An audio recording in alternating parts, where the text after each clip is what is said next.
Welcome back, everyone, to the Pinedo Brothers Podcast. I'm JP. I'm Peter. We're here today to talk about a problem that is really starting to bug me a little bit more these days. Why is the media so dominated by the left?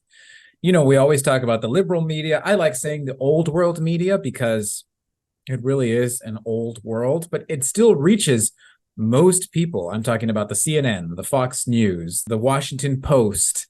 So I'm wondering, why is that circle dominated by one voice? And see what we come up with. What do you think, Pete? All right, sounds good. Nice. So just a few quick facts. According to the Washington Post, 8 in 10 journalists who say they identify with a party, which is majority of journalists, say they are liberal, self-professed liberal. That's 8 in 10. Here's the polling percentages for the Hollywood boroughs in the past presidential election.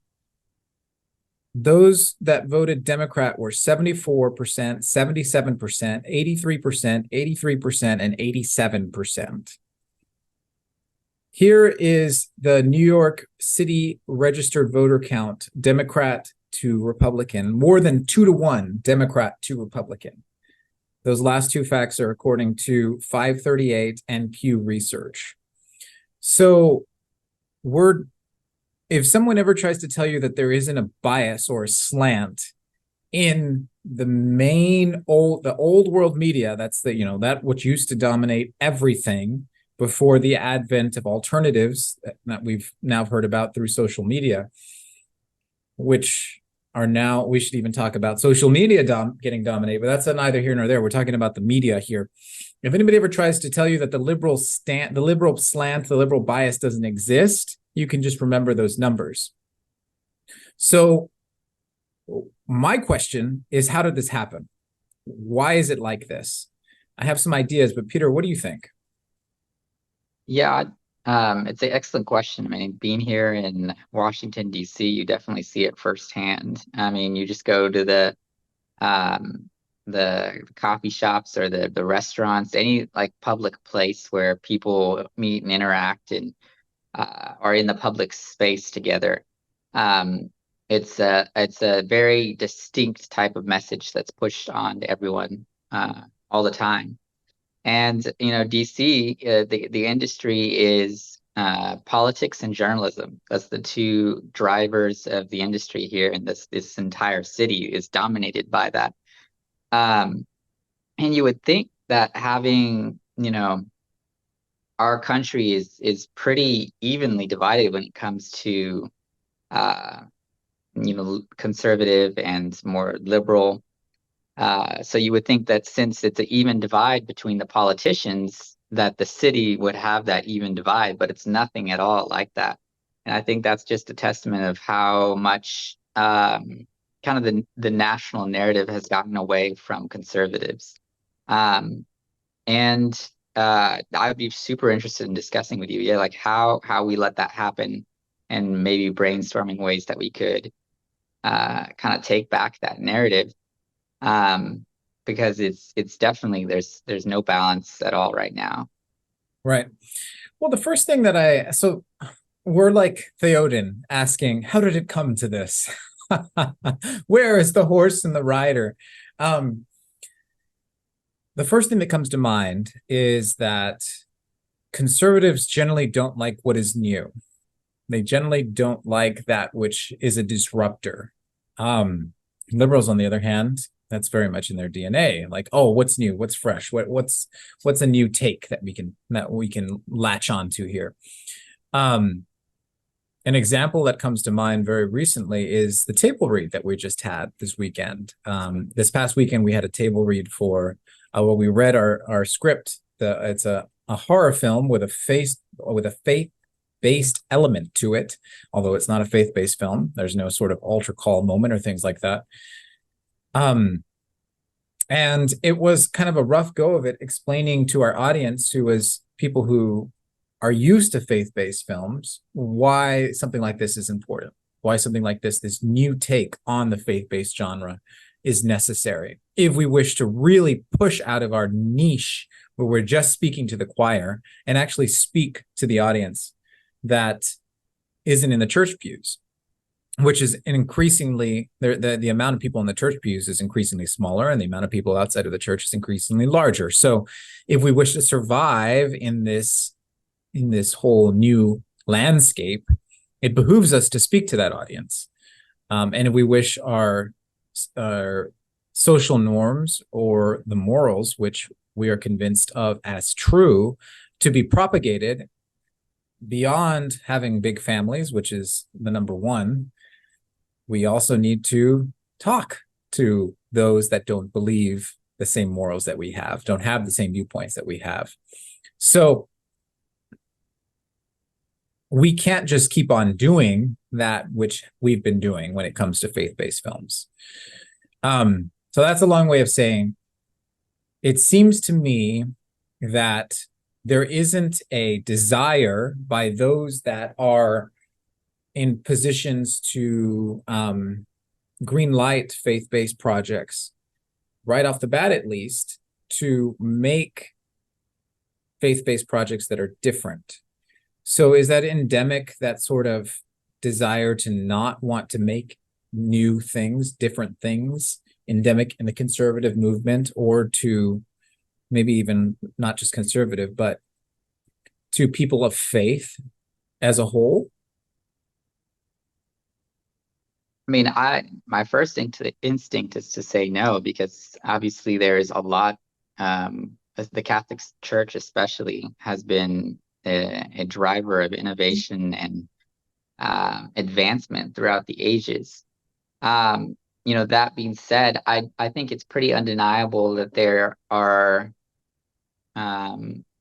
definitely threads within and currents within the church, and I'm sure within conservatism as well, to kind of shrink from the new, and to shrink from something that kind of presents your message, but from a very unorthodox kind of unorthodox medium or unorthodox way. I wouldn't say that it's, from my experience, that it's kind of the way that just the standard operating procedure for conservatives, but I could be convinced otherwise. I'm not really sure.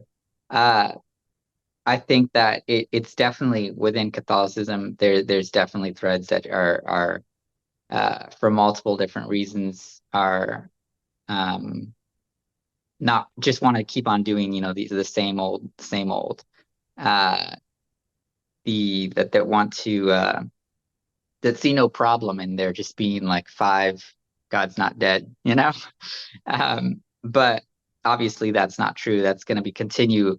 The more types of films that you make in that thread, I think the more the smaller the audience for that is, and so that's why, I really do think it's important to be able to break out of that kind of mold and to reach these new industries, because obviously with numbers like that you were just citing, we're kind of being left behind. Yeah, well, what really strikes me is that, the constant frustration that we have in the news cycle where, like, I remember, I'm going to drop a Ben Shapiro line. I'm old enough to remember how mad the media was at George Bush for the way he handled everything that happened with Hurricane Katrina, and how Louisiana was decimated. And just the media had a field day saying how Bush was over on his ranch and he didn't do anything. And I was flabbergasted that, 2 weeks later, President Biden decides to show up in Maui, and he spends the talking about how he spends his talk to these people that have been, that probably most of them are still missing their family members. He spends his talk saying that he knows how they feel because he almost lost a cat in a house fire that was put out right away without any real damage being done.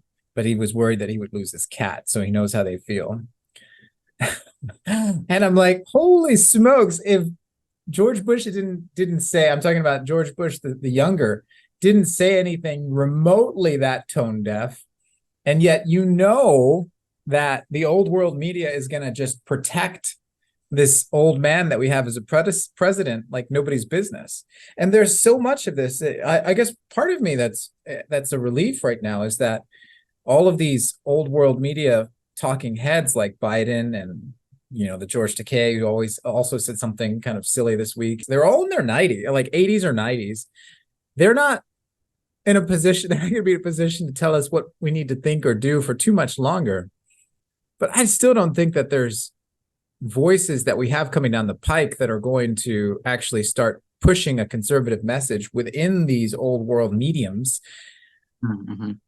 So I guess going back to that original question that I had, though, I can see, like, let's look at a recent example. Let's look at AI. On the conservative side, I've seen some people that are very open to AI, but I've also heard people say that AI is the devil, like literally, like the devil is AI, like that's how Satan works or something like that, or it's possessed or something like that, which I don't want to minimize. I don't want to straw man that argument. I don't know enough about it to dismiss it offhand, but I've built machine learning algorithms before. I know it's math. AI is math. And of course, ChatGPT is biased. I've typed in enough into ChatGPT and played around it to realize that it's built by someone who's left-leaning, and that bias has been written into the code. So the math gives greater weight to the sources which are left-leaning. So therefore, if you ask for a question, they'll be more likely to give you a left-leaning response. However, part of that is also not the fault of the algorithm or the people that built the algorithm, because what ChatGPT does is scans Google. It's an algorithm that reads Google. So if Google, the majority of the links on there are left-leaning, then ChatGPT, which it used all the Google links to learn, is also going to be left-leaning. So it's kind of a self-perpetuating process here at this point. And it's made as such because perhaps we're looking at this new thing as if it's the devil, when it's math. It needs to be used by people who are of our persuasions or are of our moral convictions, or else we'll be left by the wayside again. So part of me is wondering if part of this that we're seeing now started out years back when these new mediums, when the internet was invented, when the new TV news channels were invented, when films were invented. If part of this is all, stems from that original, like, oh my gosh, this is the devil sort of reaction, and that spurs on most of one side to be in charge, or the one side to be most in charge of each of these mediums. Mm-hmm. Yeah. I mean, there aren't really any legacy media outlets that are truly rooted in conservatism, I wouldn't say. I mean, I think Fox has pretty much shown itself to be really unreliable and just kind of fake in many ways. But when it comes to like ChatGPT and AI and those kinds of things, have you seen any kind of conservative voices or groups being involved with the development of that, or is that pretty much completely been relegated to more like left-leaning groups? Yeah. They're not political. I mean, OpenAI, who developed ChatGPT, I actually know a little bit about this company. They're not political, but they all work in Silicon Valley. They employ people that have the same. I know enough about who they employ, that they employ those kind of ESG, DEIA acronym type of folks that really those acronyms do a great job of weeding out people like me who are worried about, I don't want to put in my preferred pronouns in my email signature, for example. And if that's part of the things that you have as your company culture, and then you're seen as an outsider if you don't do it, well, you're probably going to get weeded out of a company like that. So, and I haven't worked with I haven't worked as a part of OpenAI at all, but I know that those sort of policies will definitely be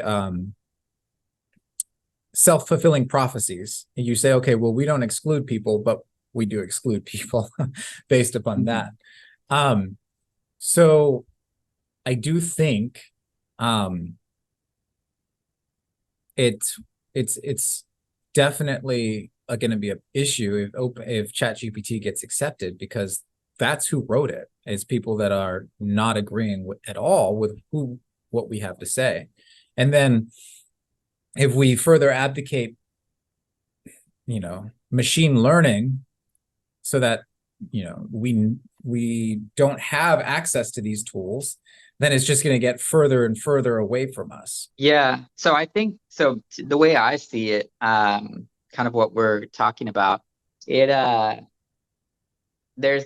definitely reasons for frustration and maybe a bit of despair because of this tendency to kind of give up certain markets, certain industries to the other side.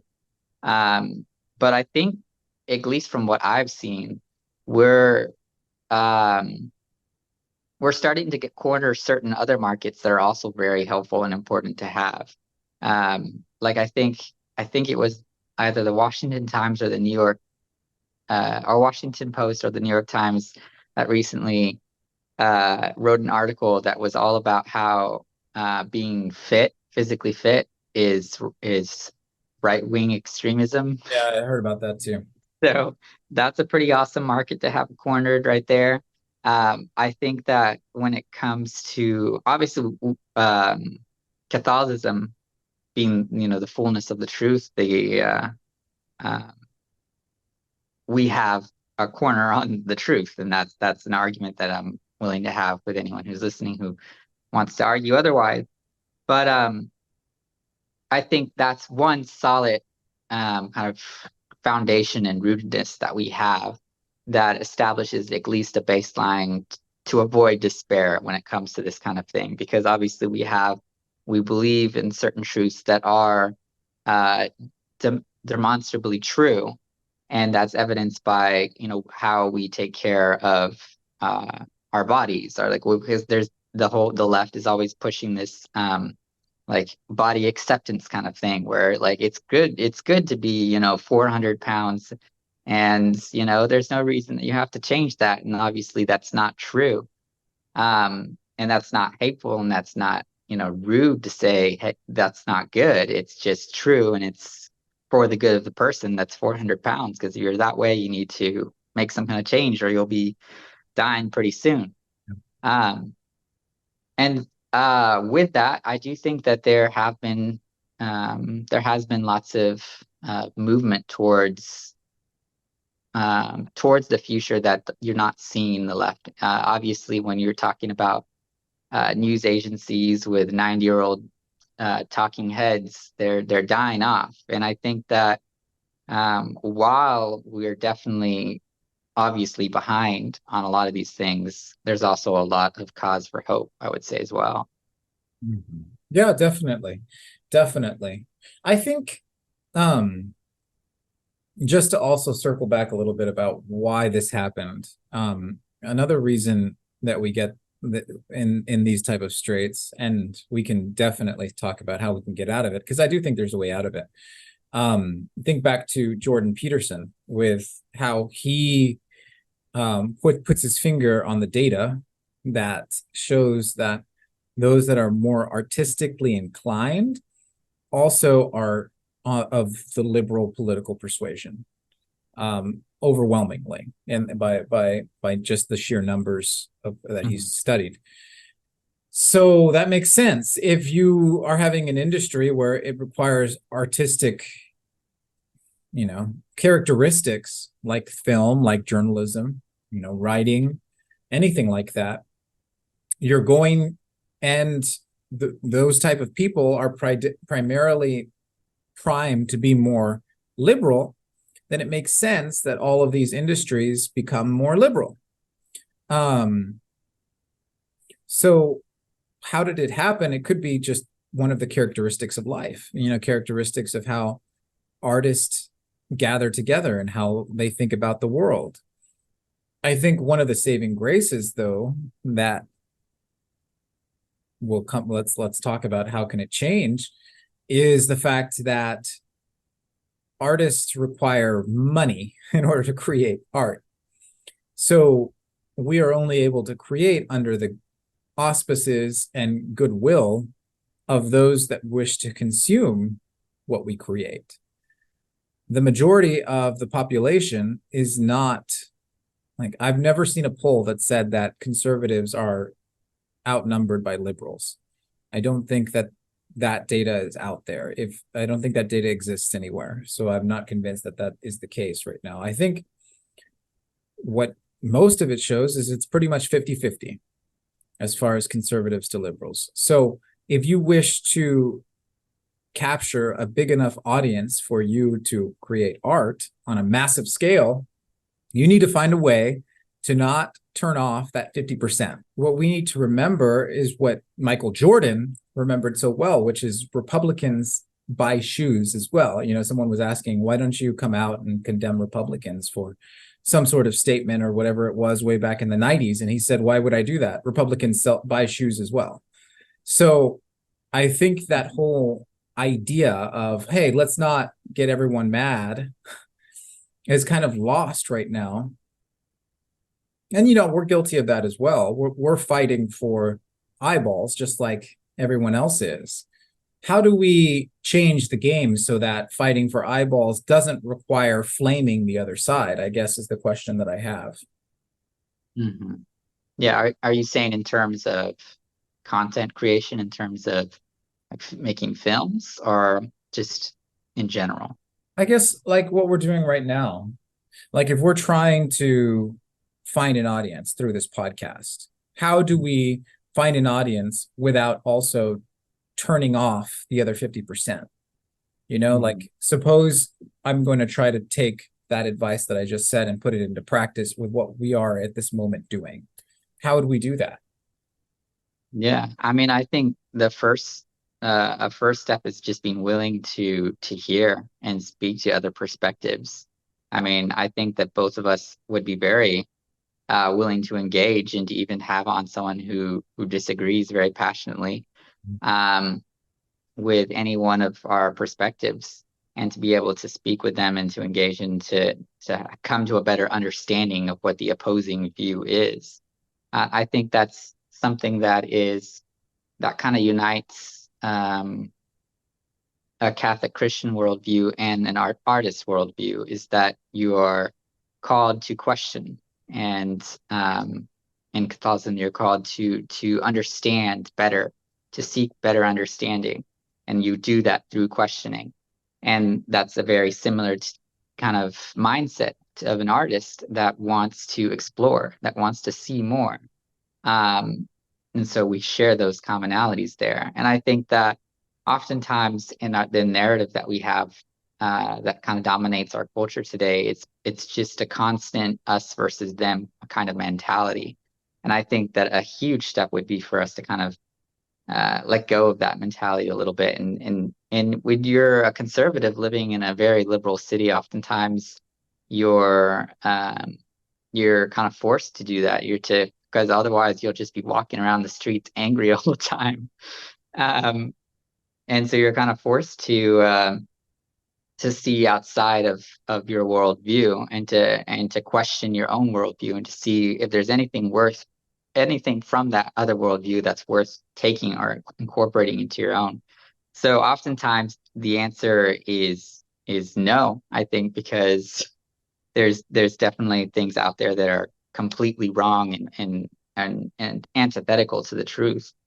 But when it comes to how to incorporate that into our podcast or to our content that we're doing, my first thing is to say that it's possible that I want to hear, from the other side.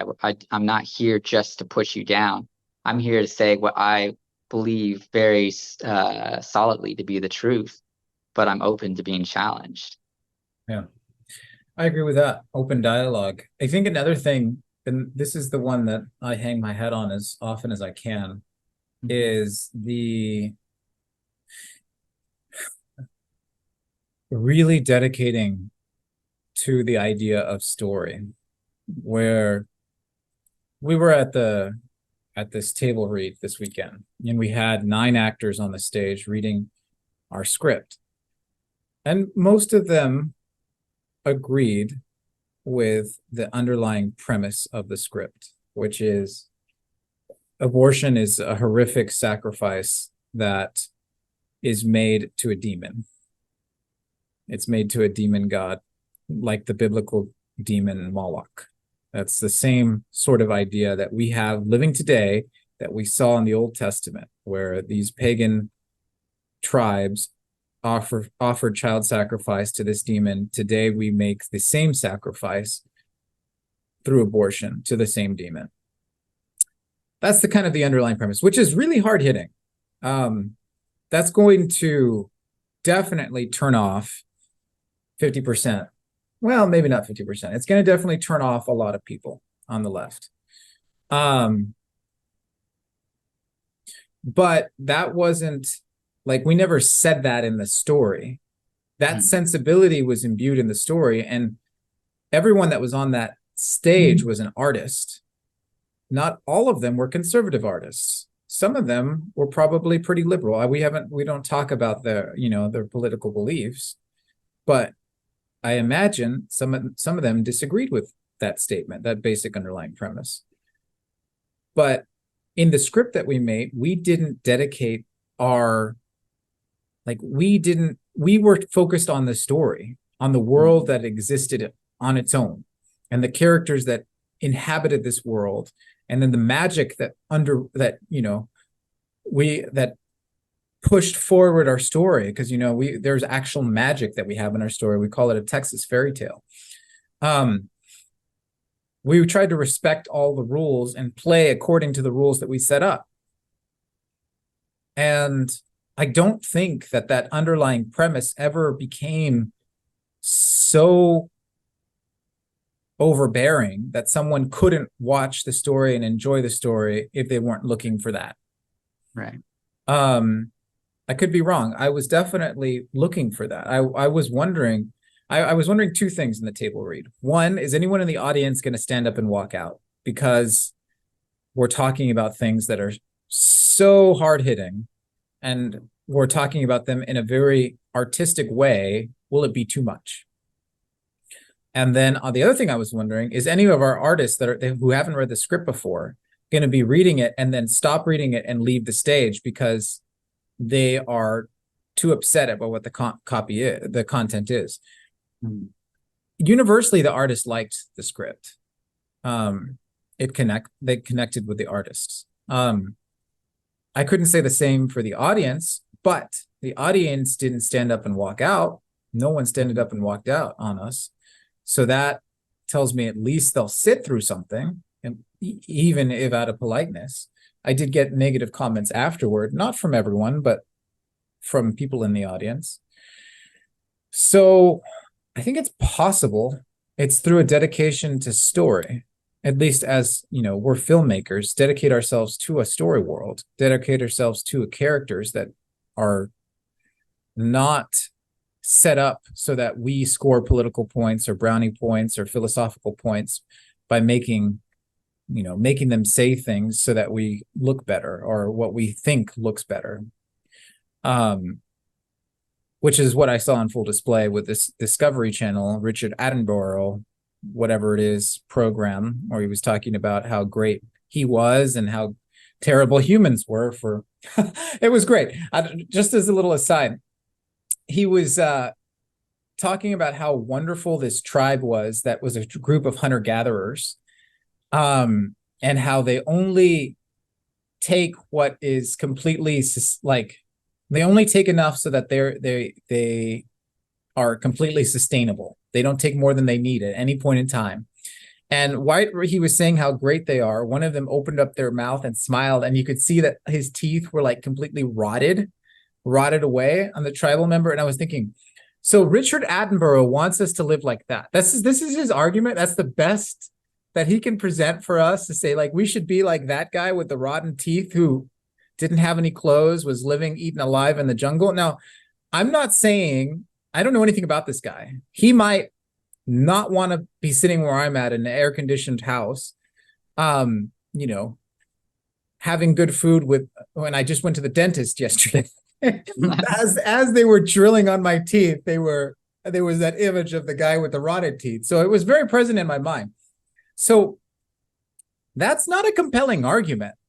That whole, oh, we should want to be like this, is not going to go very far. We can live in a story world and present way more compelling arguments if we act honestly within the rules we set up in our world. What do you make? Yeah, I think that every story has is imbued with, and to a certain extent, kind of with the worldview of the people who are creating it. And when a story goes completely off the rails is when it sacrifices that world, that story for the world view. And having read through the script many times, the Socrati that we're making, it definitely doesn't sacrifice the story for a world view. And that, that could be to the detriment of audiences out there of gathering audiences out there who want to just get a world view, who just want to have a plain, simple, ordinary anti-abortion movie. And I think that obviously me being a Catholic, and then also just from my own personal worldview, fighting abortion is the greatest fight of our time. It's the greatest evil that exists in this world. And you're only truly going to be able to combat it and combat it effectively and actually end it if you're using every single tool in the arsenal that you have. So there's a need for organizations that are fighting abortion legislatively. There's a need for organizations that are fighting it through, simple, plain, informational videos. But there's also a need to fight abortion on the cultural level that is part of the fight that I think the pro-life movement has neglected to its own detriment way too long and way too much. And so that's what the Socrati is here. And that's what I think is important for us to be able to try to figure out how to communicate to audiences, is that this, especially Catholic audiences who are wondering, like, why does something like this need to be made? Why do you have to show all this ugliness? So why do you have to show the horror of abortion? Because that's what this story is. It's communicating on a cultural level. If we truly understood abortion to be, as it truly is, then no one in this culture, hardly anyone, would want it. We wouldn't want to have anything so horrifying happening a couple of blocks down the street. And yet that's the way it is, because we just don't, we as a pro-life movement, as Catholic Church, we've failed to really portray the horror of it as it truly is. We've failed to communicate the truth to society. And that's what the Socrati is about, communicating the truth through a story, which is the way that we as humans really understand the truth. We don't understand the truth through statistics or through cold, hard informational graphics. We truly understand when it's presented to us as a story. And that's what the Socrati is. Yeah, absolutely. That was resounding in my mind as well, that we need to be in the culture. We need to create cultural epicenters. We need, even if it's on the digital front, like, instead of, maybe we're not going to create the next New York and the next Los Angeles. That's why I mentioned those two cities in particular. But both those cities are losing young people. They're losing the prime age population. I was looking at U.S. Census data of the last census. The population between 25 and 45 shrank for the first time that I've ever seen recorded in both these areas. And you know where it grew? It grew in the South. It grew in rural America as well. Like rural California has more people between 25 and 45 than it had the last time the snapshot was taken in the census. So something is happening. Maybe we're not going to recreate New York. We're not going to recreate Los Angeles, but Houston, Dallas, Nashville, Miami, even places like Fort Lauderdale, who you don't think of huge, cultural epicenters, all of a sudden are getting all these people. And people do not, contrary to what Richard Attenborough was trying to tell us when he was showing me that the images of the tribe with rotten teeth, people are not the problem. People bring solutions. People bring energy. People bring culture. So if you're in a place which suddenly has more culture, more people, you're going to have more culture.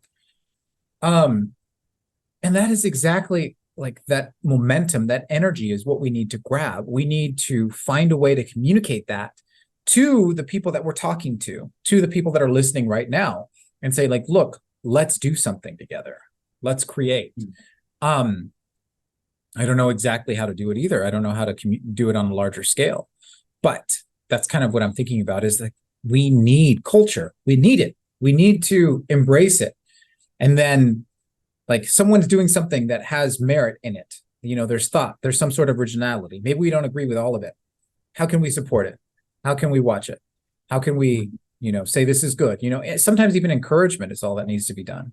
And then, do that again and do it again. And soon you get a ball rolling, and all of a sudden you have changed the culture, because so many people are watching these ideas, that are consuming these ideas, that shake us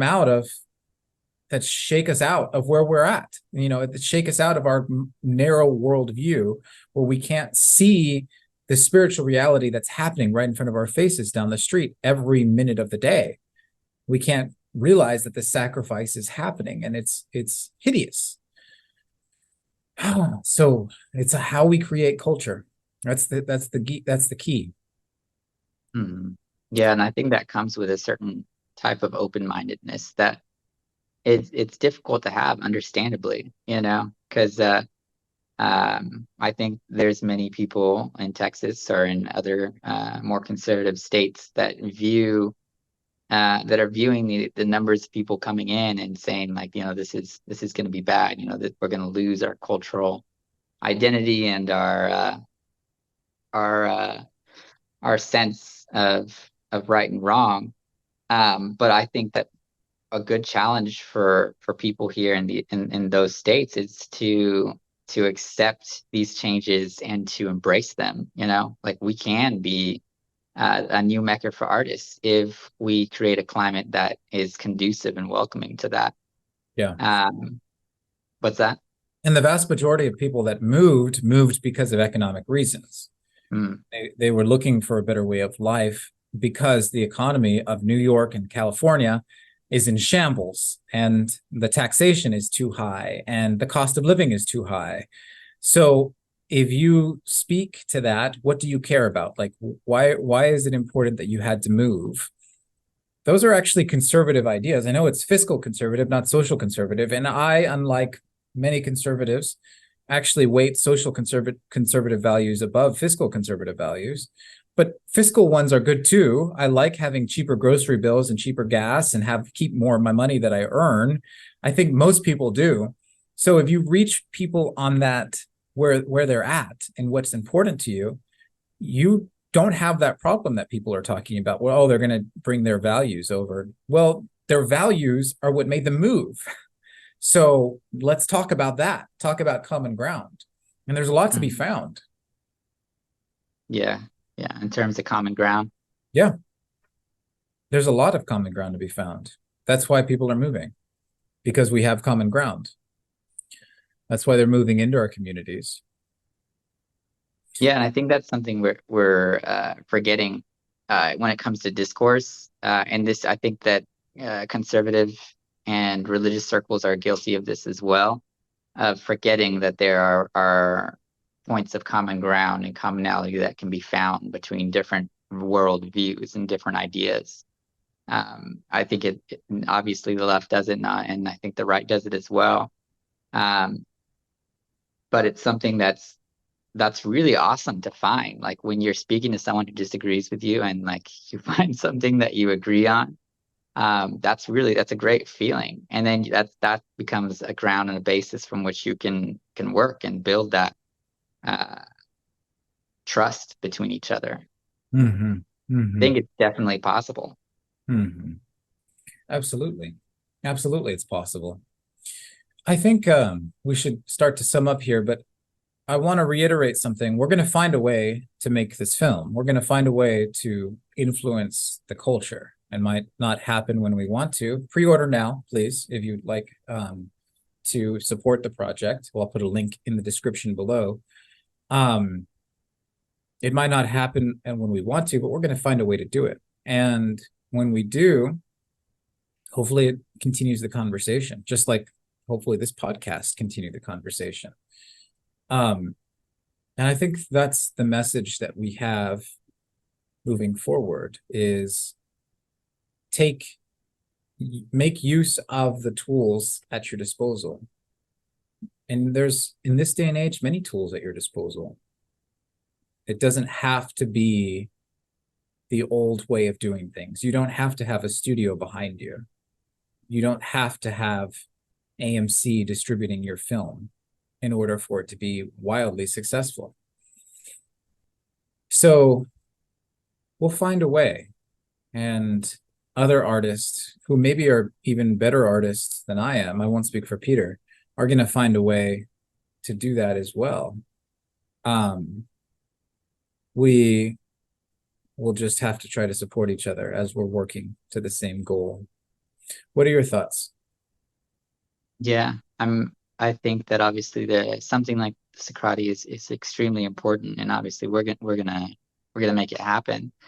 My call for people listening is, besides supporting something like the Socrates, also find ways that we can continue building community. Let's build a community amongst each other in order to create a society or an environment where things like the Socrates are able to be made.